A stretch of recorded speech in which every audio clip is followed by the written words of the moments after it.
But this is a British film, Tom. We're watching a British film. I know we are watching a British film. Yay! Damn right we are. And no one else is going to watch it apart from us. No, I'm joking. We'll force our audience to watch it. Watch it. Please do. Please do. Save Tom's job. I mean, save British cinema.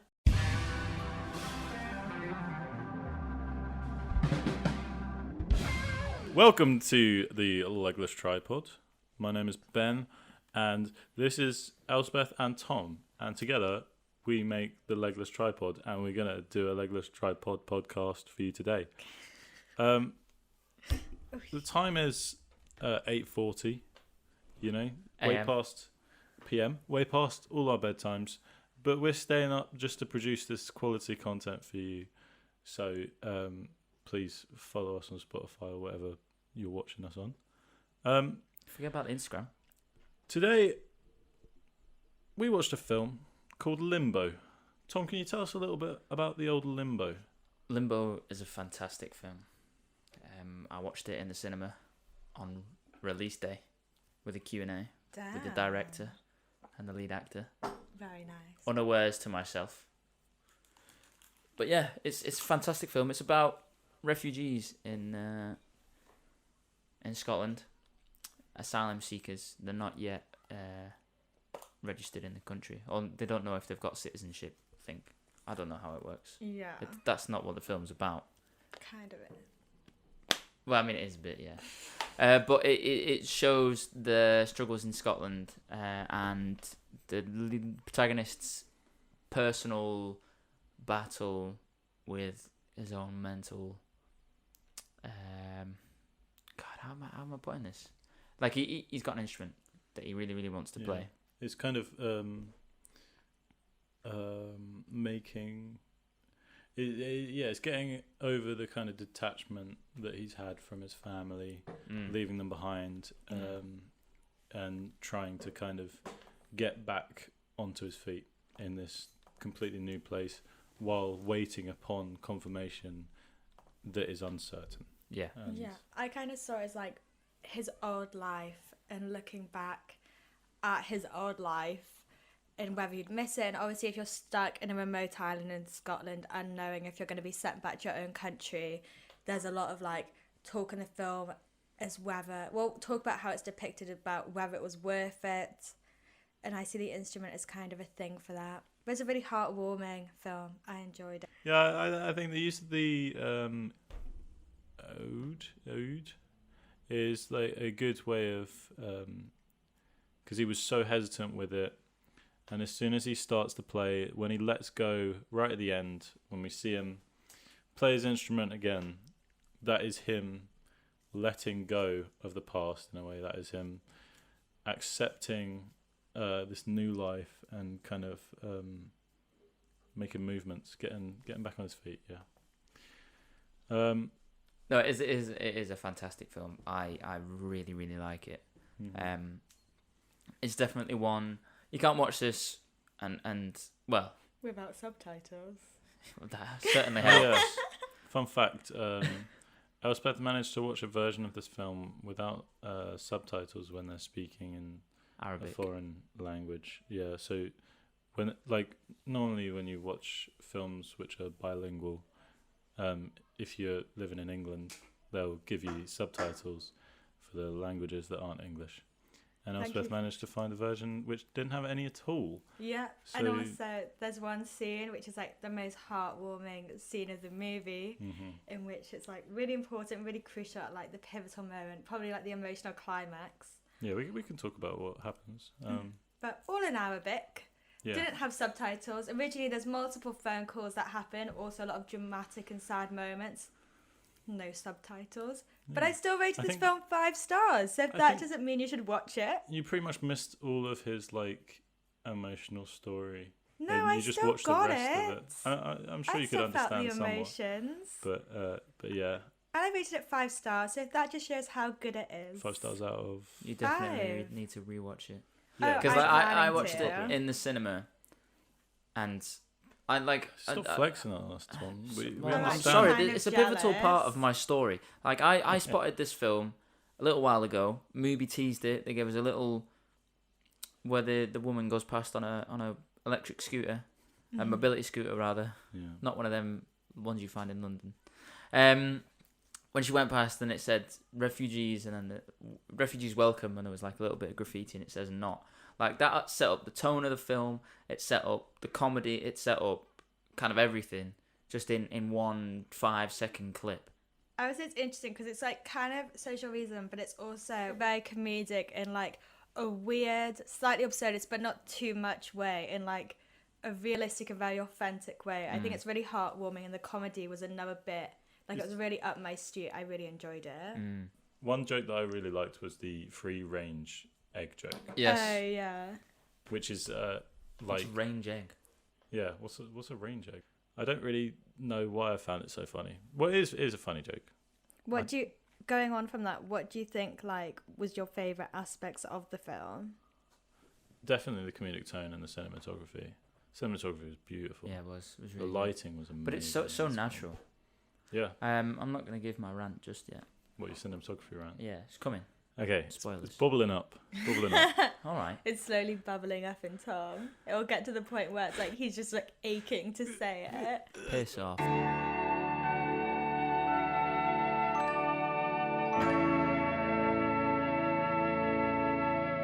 In the beginning, it was quite normal, quite standard. Like there was no like cuts or anything shown that was too out of what you'd call drama. But then the further we got in, the more that every time we would open like the case of the weed, is that how you say it? I don't know. The instrument. The weed. Oud. Yeah, Weed. The oud. One of them. Every time we'd open it, you would get faster cuts, pacing, more high pitched noises, which is like horror. And then whenever he'd contemplate things in the bathroom, you would see the flickering of the lights on the screen, which I thought was incredible. Like that was really good. That I was did- really clever. Yeah. The And then- editing definitely, like, if you compared like the really long takes and like the slow pans at the start With of the the film with quick the end, stuff. you really like you don't even notice the change until it goes, and it's really a big transition. But it's done but it's perfectly. there, and it's like it's so good. I asked the director about it in the Q&A. Wow, we have a famous person. He's spoken to famous directors. That's so cool.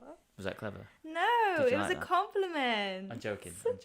I asked him it, and I said, in a really bad way, I kind of said, what gave you the confidence to do this, to go to the investors and the funders and say, like, this is how I'm going to do it. Will give me the money for it. Stylistically or narratively. Stylistically. Yeah. With that, so like it's a drama, but it's got these tropes in it. And he basically gave me the answer of like, told him I was going to do it, done it before, did it this time. That's was like, cool. I right, like that okay. confidence. Cheers. If he's gained their trust in that kind of sense. Yeah, I guess like Fair enough. Mubi aren't exactly Universal or Disney or anyone Movie like has that. a lot of art films and like more indie and indie Mm. old films and stuff. So I think it's probably a good like distribution platform for it. Mm. But it's also I don't think it's that indie. I think it's like Maybe. It's I think it's indie, but I wouldn't say it's art house. Yeah, No. I suppose. Yeah, but it's not mainstream. yeah. Like it's never going to be released in the Odeon, is it? I hope I so. don't know if I it really was. want to go see it again. You've passed the release date I know now it's just James Bond, Yeah. which I also want to see, but Yeah. slightly different. One thing I noted was that the cast was amazing. Like whoever casting directed Yeah. this did an amazing job. Yeah. Same. I thought they were Um, all so likable. For instance, like the guy who played Wasef, I've seen him in. I went to cinema recently. I watched Oh a yeah. film called A Brixton Tale, which was in cinemas recently. It might still be in cinemas while we're recording this, but it's a great film, based in Brixton. Well, I And thought it was based in Peckham. it's very weird because he looks about 5 years younger in that film than he did in Limbo, and it's just purely the tash. It is literally that's it. It's amazing how much a moustache can do. There's nothing on like in the film and the content of the film where you think, oh, that's a massive set or like that's huge. Like they keep things within their own realm, within like buildings and sets and things, but they use the Scottish environment and the landscape to their advantage, For sure. because all the rooms you see them in are tiny. Yeah, I want to comment quickly that his bedroom, I don't know what it was about it, but it was that little ridge, the little like roof bit, you know. Yeah. Like when you How have it a wasn't points a out. perfect. Sorry. It wasn't a perfect square Yeah. or rectangle. I sound like I'm about to cry.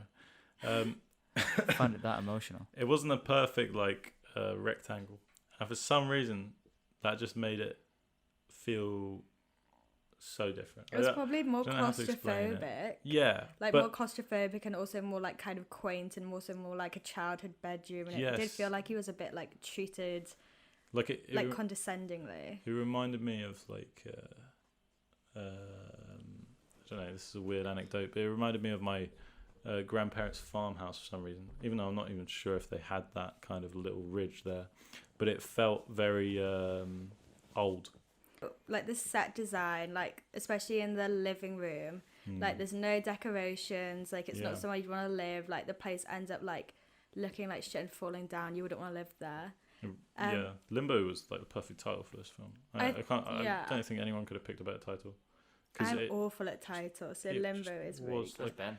the shut the concept of like Scotland being so fucking bare and it's like so flat and minimal in this film, I thought and I the don't think colours that's- were all drained from it, and it felt like what I imagine Limbo to be There like. was- I It can't felt like such a imagine that midpoint. Limbo was drawn out of the visual content of the film. Limbo was decided beforehand. It was Limbo pure was the decided for story. because they're in limbo. Pure- yeah, because they I know, can't I go know, back, they but can't go forward. The choice of they're just Scotland, stuck. the choice of Scotland, the choice of like the interiors being completely stripped bare, everything felt so like they had no possessions in this place. Like they had, there's no, it isn't a home. It's like a place in between places, and it felt like that so much because of the scenery, because of like everything about the whole like visual aspect of the film. So there was one note I wrote down when I was watching it when it was like, so basically it goes into winter and northern Scotland island winter, and I wrote down that it kind of looked like hell because apparently the last circle of hell is actually just like a tundra with 3 of these like demon people, and one of them I think is Judas. Welcome And to it the was, like- Christian podcast. Yeah, but it was like so cold and it was so lifeless and it just looked so tough and like Yeah, no, I quite like it. unlivable. I've been to Scotland in winter. It's very beautiful. But in that It's a with the gorgeous place. cinematography. But I do agree it's Yeah, a gorgeous I- place and they used it to I their advantage. think you're right in what you're saying about it. Made it look horrible because like being there is beautiful. It's all pretty and shit. And I was watching the film. I was like, they've taken the color out of this massively. Like they've drained it so much to make it look like I suppose colder than it actually. Not Obviously always it's cold, though. In some but of the it shots felt- it was really like the colour was amazing. But yeah, I suppose. But when it got cold, it was cold. Yeah. But fucking imagine like I think it would be freezing. Also I was gonna say I think what we were talking about before, all the details and like none of it's like oh my god, but it kind of all adds together. And I was watching this film and I was like, I actually love this, but I have no idea why I love it, so this podcast is gonna go well. But I think one of the reasons is it's so like authentic. The characters felt authentic, the jokes felt authentic, the landscape, the scenarios, all of it was just like so not over the top and so heartwarming because it felt so real. Yeah. Visually, I'm gonna go on my rant about cinematography now. Do it. Like, you begin watching it and it's square. Everything's very symmetrical. Everyone's placed very specifically, especially when like in one of the opening shots where they are surrounding their telephone box, and then when they're stood waiting for the postman, like they are placed in a very specific way, blocked very clearly to sort of complement the story and as visually interesting, and immediately Ben said it was very Wes Anderson, and Yeah. like you're not wrong, it is quite Wes Anderson. But I think it departs from that as it goes along. Yeah, it does. Like from the Wes Anderson It does, but aesthetic. so and I think he's Nick Cook. Nick Cook is the DP. Yeah. The guy who shot it, and he's very clearly worked closely with the director and the rest of the team, and they've planned specifically how they're going to shoot this, how it progresses from being very blocky, very symmetrical, and then going through the film and ending up in, it's not 16 by 9, I think it's 21 by 9, whatever the cinematic ratio is, finishing when he's playing the wood, what, I don't know how you say that, I'm sorry. Like they've very clearly thought about it, and not only that, the lighting is so natural. I don't think there was ever a point where you, apart from in the ending again, go back to the ending, there was ever a point where you knew there was a light somewhere that you could picture out in the frame. So it was like incredible in that sense. External, wasn't it? Which must have been very cool to film. Yeah. I was thinking that when they were shooting, like, because also the guy walks sort of places and carries around his musical instrument. So, like, fuck, it must have been cold shooting that. Yeah. He did a good job, though. There's the scene where Wasef and his brother in, what are these called? Italics. No. Quotation marks. Quotation marks. There you go. You could have done it in italics. It would have been the same effect. What was his brother named? His brother, not brother. I can't actually remember. The 17-year-old let me kid. just Wasef check and quickly. Abidi. Where did I get Johnny from? Oh yeah, it's Abidi. When Wasef is getting arrested. Oh no, Abidi's getting arrested. In that 4x3 frame, the police officer pulls him to the side to get into the van, and Abidi looks left, and then there's like a gap left. He pulls him to the side, and then there's a gap left where Wasef is supposed to be, like, because he's looking left, and that's where he should be arrested with him. Obviously, he's not. I think they did that storyline so well. I thought that's the like kind of, was so good as well. The way the kind of relationship was kind of, at the start it was comedic, and then it got kind of serious, and for some reason, I don't know if it was just me, but the whole the football thing actually it didn't hit deep, but I was a bit like, oh, it's sad that there are probably so many people that have almost an American dream in the way of like playing professional football, because it's kind of sold to kids nowadays in such a way, like, oh, you'll be one of them when you're older, which the majority of them obviously won't end out like. But the way he was kind of they're kind of seen at the first as comedic characters, and then that one scene where Abidi is talking to Omar, and he talks about how they got there on the boat, and how he met Wasef, and how he's, I think, it was just that beat when he said he was 17, and then like 5 scenes later he gets arrested, and that hurt purely because, like, if they'd taken that scene out where he says that he's 17 and how he's got there and his story with Wasef, that wouldn't hit as hard. But with that in mind, and it's so fresh in your memory, it hurt a lot. Also, I think the fact that he like saved him and he pretended to be his brother, and then he ended up running away, and also it really like showed the differences of like the situations they're all in, and like why they're there and why they can't come back. And I also think the scene where he admits that he wants to be they do a fake interview, and the younger brother wants to be like interviews to be a cleaner, and then the other guy says he wants to be a Chelsea football player, and he shoots down his dreams. And I think also at the age we are, or the situation they're in, where they obviously like to go through all of that, you must have a dream and be dreaming of a better life, and just to be told like that's not going to happen and shot down so hard, it's like awful. And at our age as well, I feel like it's the age where like you're about to graduate, or you've just graduated, and you kind of realize your dreams are like. Yeah, I think they had a very complicated friendship. So, but I think all the characters were very complicated and very realistic. I think my one issue, and I'm not even sure if this is an issue or not, it might have gone too far in how many little stories it was trying to say. No, I don't. Do you understand what I mean? There was only 2. Well, no, because like, I mean, go on. Name all the plot lines. Talk about. Say That sounded like such a challenge. You're putting me on the spot here. There's like 2. No, well, like, we start off and you're introduced to the characters, and I just think you are taken to too many places. Like, it's not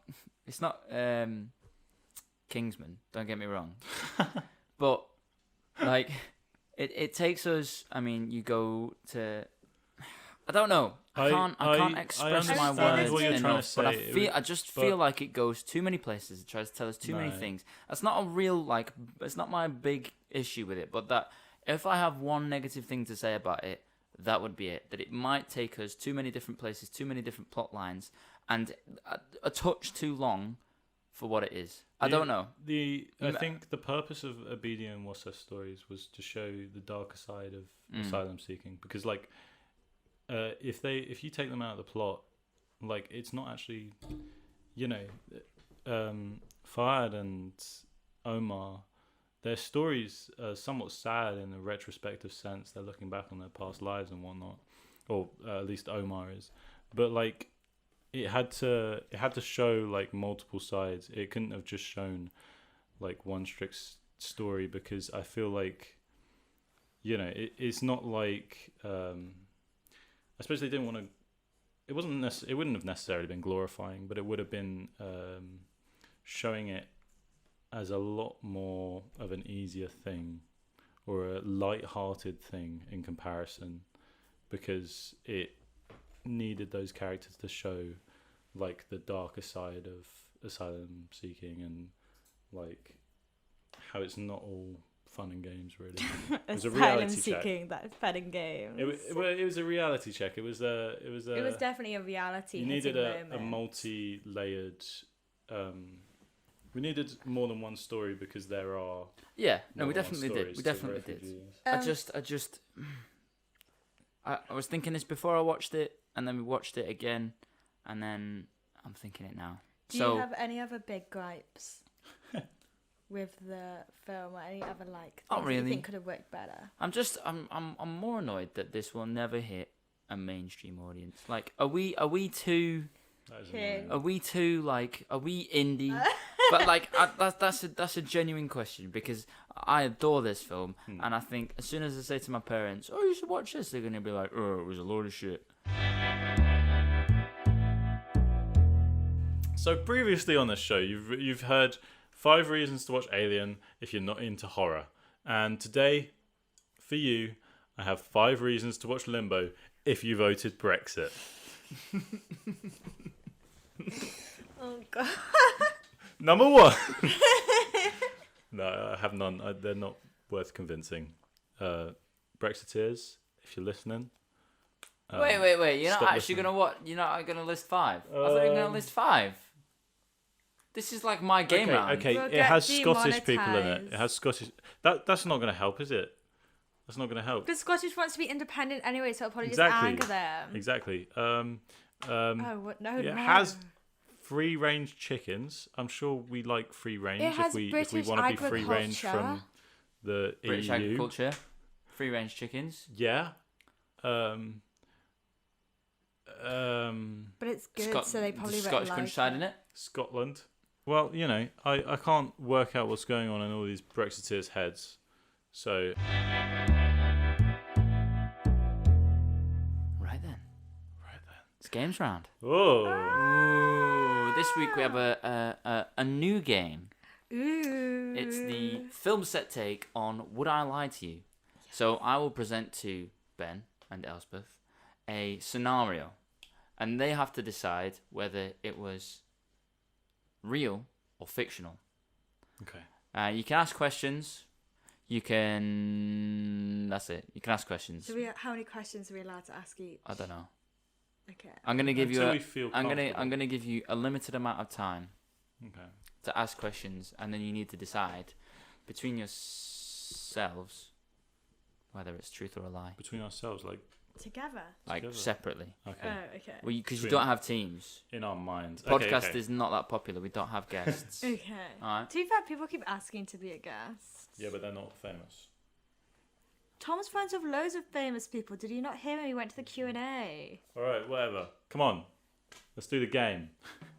2 weeks ago, I was on set that wrapped at 1 a.m. We had a 7 a.m. call time. What was it for? A drama. Okay. A narrative? Yeah. Was it short film? Yeah. Was it student film? Technically, yeah, but masters. I say yes. So fucking quick. Is that it? No, I'll think a bit more about it. That's my go. You wrapped at 1 a.m. after starting at 7 a.m. or waking up at like what? When do you have to wake up for this? Well, If the call time was 7 a.m. so the call time for the next day was 7 a.m. Oh my right. god. Okay. Was it external or internal? Both. What time did you get home? What time did you get home, Tom? I didn't. Okay. Huh. This is unfair. He lives with you. Oh yeah, No, but 'cause this was long ago. I think it was when I was away. Well, it wasn't that long ago, but Yeah. like 2 weeks ago. it was past memorable. And he's on set quite a lot. Yeah. He's a busy bee. He's a busy bee. I am. So am I allowed to say what Elspeth says as I well? would like you to ask more questions. Okay. What were you doing on set? Spark Where did you stay? in a bush. Fuck off. Did you stay in a I bush? slept in a bush. I don't think Tom would sleep in a bush. What? I do. It was quite comfy. Did you sleep in a bush on purpose? Like There was no other option. no. How come when was there no I- alcoholic? No. How okay. come when I We sleep had in a a few bush, everyone like makes fun of cans. me? When Tom sleeps in a bush, he's working hard. Because I haven't slept in a bush since I was like 15. we have lower standards of Tom. Okay, I'll take that. Where was this? Beaconsfield. Beaconsfield. Beaconsfield. I have no idea where that is. Beaconsfield. Just outside the M25, northwest London. Okay. Oh, no, London, Buckinghamshire. I'm gonna say. Did you have accommodation or was your plan to go back home and then Plan was to go back home. I'm gonna say true. Fuck it. I'm gonna say false. That's a lie. Oh, Yes. sheesh. Yes. What 1 point to Benjamin. was any part of it true? So I did do an NFTS shoot out in Beaconsfield, and we did have like late call shoots and like early times, but I never slept in a bush. Okay. I just got the train home. Fair enough. But, okay, I was once on a set with a small back garden where the equipment was kept.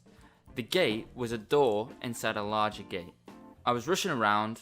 I forgot about the top of the door, and I was like trying to find things. Anyway, I chose to walk outside, and I walked full pelt into like the top of this gate. Like I was walking through. Is this one of those doors which like opens half? So it was like a car gate. It was like a gate around the back of a garden for a car. But then the pedestrian gate was like a little inside of that I'm gonna gate. say true again. I walked got a full. stroke We've not by even hitting heard in of the end your of the head. story, so don't get too preemptive. Right. So I walked full pelt, Well, just into a gate. hit my head on top of the gate because Okay. the opening was still there, but the top of it I forgot about, Okay. and it almost knocked myself out. And I walked out like into where the camera was shooting. I like had to take like 10 seconds. I wish I was there. If it's But true. if you walked Two in housemates front of were. If you walked in front of where the camera was shooting, I feel like you'd be like you'd hate that. You'd be like, for fuck's sake. You'd be so embarrassed. Yeah, and it was pretty annoyed. embarrassing. I feel like I would have heard about it if it was that bad. Did Adam Dan right? They were both on set. If they were there, did they see it? Yeah. They witnessed this, so I feel like this would have been the talk of the town in our house. But I don't know. At the same time, I feel like if it was the talk of the town, I could have easily forgotten by now. Yeah, Ben's memory. I was about to go with him because I'm like, okay, he'll bit know. goldfishy. Right, so Wait, I think still don't understand this door I mechanism. I'm so confused. Back garden. Yeah. Is it like a wall? No. It's just It's like, a door, like imagine imagine a, car a gate London and suburb. Then a door inside, Yeah, so yeah. that you open the door, Yeah. like in Scream, if you've seen that, or like if Yeah. you just have a car door and then part of it opens into a pedestrian door, and it's not the car gate. So he was walking through the normal door and hit his head on the car thing. Why would you hit your head on the car thing? No. So there's a big gate that would open. That like a car could fit through. And then inside the car gate, there's a smaller door, people-sized. People-sized? Well, it's slightly smaller than people-sized because I hit my head on it. Okay, I understand now. Yeah. I'm gonna say true again. Because also I remember seeing you and I think you said you hit your head or something. Yeah, he does that all the time. That's why No, I'm finding exactly. this That's one why so I hard. believe it, but it's more difficult. I'm going to say this is the truth. This is the truth. Yay! Well done, guys. It was a commercial for a Chinese projector, Oh, that one. and I was Okay. a runner, and Okay. I ran full pelt. You took the job a bit too literally. I did. Okay. Okay, final round. Not like the story. Decide. You don't like this story? No. I can't tell if he's bluffing. No, I think he is. I think he. I was on set, Uh-huh. and it was lunch, technically, but we were still like rushing about, sort of like half doing things, half not doing things. So I had my lunch. I had like rice and chicken in a container, and I was scrambling on it as you do. That's how you eat.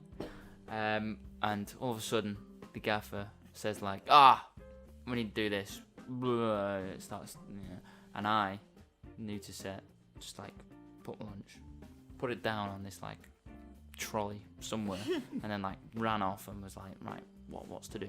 Anyway, did that for about 5, 10, 15 minutes. Come back, and my lunch is like all over the floor, like chicken and rice and peas everywhere. Cooked to perfection by myself the night before. So I'm fuming. I'm like, why is it on the floor? And then I get the AC screaming in my face, like telling me like, Did you put on a Magline? yeah. I didn't know what a magliner was. I had a screaming in my face, and she was like, "Shut up! How dare you?" What's a blah, blah, blah. Maglana? It's like a trolley that the camera department use. Okay, cool. And like the stereotypical thing is like if you put something on the magliner, you're in knobhead. Yeah. I didn't know this. I was new to set. Anyway, half my lunch is on the floor. I'm getting screamed at. I'm shouting back. Everyone's staring at us. No. It was horrible. I hated it. That's sad. That sounds like a very Tom Thane story, and I don't know. I can really see that happening quite a lot. But then, like on my first ever running job, which was with you, I remember instantly being told never to put things on the magliner, and that might have By been, who? It might have been by you. Probably. That could have been out of trauma from this story. Maybe. Which is what I'm possibly considering. But I don't know, because I'm gonna say true. Okay. Ben, hedge your bets. I feel like there is some truth in it, but I feel like the overall concept of this story is a lie. I feel like it wasn't chicken and rice. I feel like it was something else. That's my only doubt of the week was the chicken and rice. No, I've seen him. it's I've seen him make chicken and rice quite a fair few times, but I am gonna say that if you're on set, you had set food. But it could have been a small production. It could have been. Doesn't matter. Every production has food provided. Oh, have I caught? Oh! You have called out my bluff. Fuck! Okay, there you go. Lie. Yeah. Well done. I It was on the totally same lost production. It's sort of like a What, the a production lie. that It was a lie told from the truth. I remember something happening on that production. Yeah, I Something left running like a snack on the magliner, and she launched Yes. it on a dirty floor. Was it the digestives? No, it was like some croissant or something. Yeah. Okay, I remember that. I didn't Oh, think you would, but you did. That was I the had hints first of it. games round that I've ever lost on this podcast. I think that might be one of the first ones I've won. Hey! Well done, Ben. Shout out to that croissant that got thrown on the floor. Yeah, Limbo's a bloody good film. It and is. if you like British cinema, then Tom's going to make a playlist for you on Letterboxd. I'm excited for fuck, this actually. fuck. Let's make a Letterboxd because that actually sounds so fun. I'm Yeah. obsessed with Letterboxd. So find us on Letterboxd, Yeah. spelt with no E, No, it does that. Oh, I'll put Start something on with Instagram. two I'll link. It's only got 2 E's. No E after the boxed. Whatever. I'll link them up on Instagram. I'll send a ting, and you can go and click it, and then you can be like, "Oh, what's this?" And then it will be the letterbox for the Legless Tripod, Damn and right. we'll suggest amazing films. And people will come up to you, and they'll be like, "You have a really good taste in films." Yeah, you'll never be awkward at a party again because you can say that you watched this film, and then someone, if they're cool, you can use it as a litmus test for friends. Because if they don't know what it is, you can tell them that they say something what weird, like test? A litmus test. That was a proper throwback. You saying litmus The test. litmus test. it Test says the what pH of yeah. acids. It's the pH thing, but And then I passed triple science and I didn't know that. anyway, so then you can see if your friends are cool. Then you can have talks, and then also if you're bored or you need something to watch, you'll be way cooler. Exactly. This should be a paid It's gonna be like that service, really, meme where you stood in the corner of the room thinking, "Oh, these guys don't know about my film taste." That'll If be you want to be that person, they're the coolest people in the room. that's We- literally we all know that. us. It's just us three. But yeah, They don't know about our podcast. watch more British films, you twats. If Watch you're it- Watch British. watch the Limbo. new Go Marvel watch Limbo. films. Hopefully, you've Watch already Limbo. watched Limbo. But after this, you should also watch Watch Brixton Um, Tale as well. Brixton Tale. I would highly recommend. What's the Horror by Rose Glass. St Maud? Saint Saint Maud. Oh my god, I might be organising a film festival with Rose Glass as the speaker. Damn right. Damn That'd be right. cool. Watch Cleo Barnard films. Oh, Watch- Cleo Barnard's The Arbor. Or if you want like a non-conventional documentary, watch The Arbor. If you want a good short film, you can easily watch Pariah. There's it on YouTube, but it doesn't have the ending. But I can send you a Google Doc thing. Okay, It's great. and that's all we have to say for today's podcast. I have been Benjamin Patrick here. My name is Thomas William Thane. My name's Elspeth Sarah Chapman Taylor. Jesus, a double-barreled middle name. It's not How double posh are you? barreled. My mum's maiden name because she never took my dad's name. It's And feminist. So your surname is double-barreled. No. So my last name's Taylor, and- but my mum never changed her name to Taylor. and So I have two middle and- names. and we've been the Legless Tripod. Thank you Podcast. for listening.